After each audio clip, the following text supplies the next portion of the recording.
पुण्यात रस्ता खचून तयार झालेल्या खड्ड्यात ट्रक पडल्याची घटना घडली होती। त्या घटनेसंदर्भात मोठी माहिती हाती आली आहे। रस्ता खचून तयार झालेला तो खड्डा एवढ्यात बुजवला जाणार नाहीये।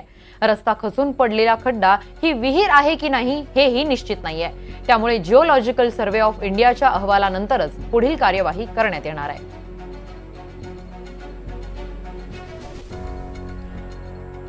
या संदर्भात अधिक माहिती घेऊयात आमचे प्रतिनिधी राहुल कुलकर्णी यांच्याकडून।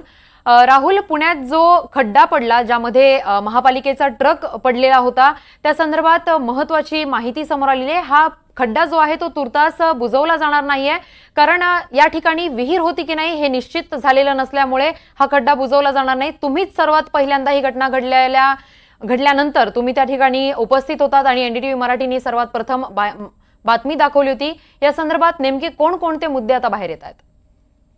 एक म्हणजे महापालिकेचे आयुक्त श्री राजेंद्र भोसले हे जे तिथे आल्यानंतर असं म्हणाले होते की ती विहीर आहे।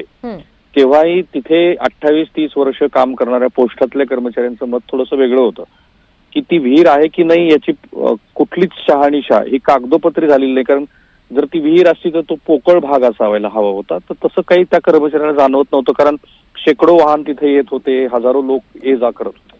त्यामुळे पहिला मुद्दा आहे ती विहीर आहे की नाही याची पडताळणी।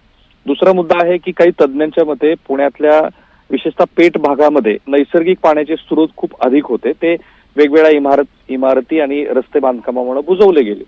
त्यामुळे दुसरा मुद्दा हा बघितला जाणार आहे की नैसर्गिक पाण्याच्या स्रोतामुळे हे झालेलं आहे का।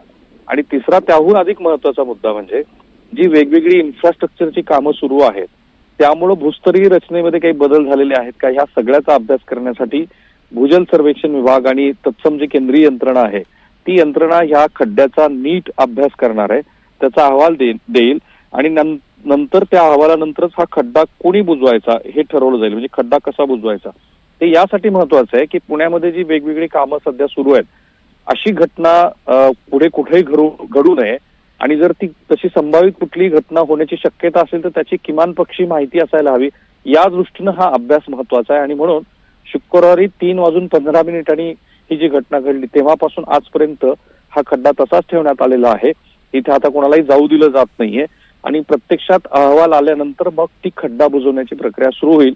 या सगळ्याचा अर्थ एवढाच आहे की त्या एका खड्ड्यानं अनेक जणांना नवे प्रश्न उपस्थित केले जे आपण एनडीटीव्हीच्या सलग 4 तासाच्या कव्हरेजमध्ये विचारले होते आणि आता त्या प्रश्नाची उत्तरं शोधण्याचा प्रयत्न सुरू झालाय।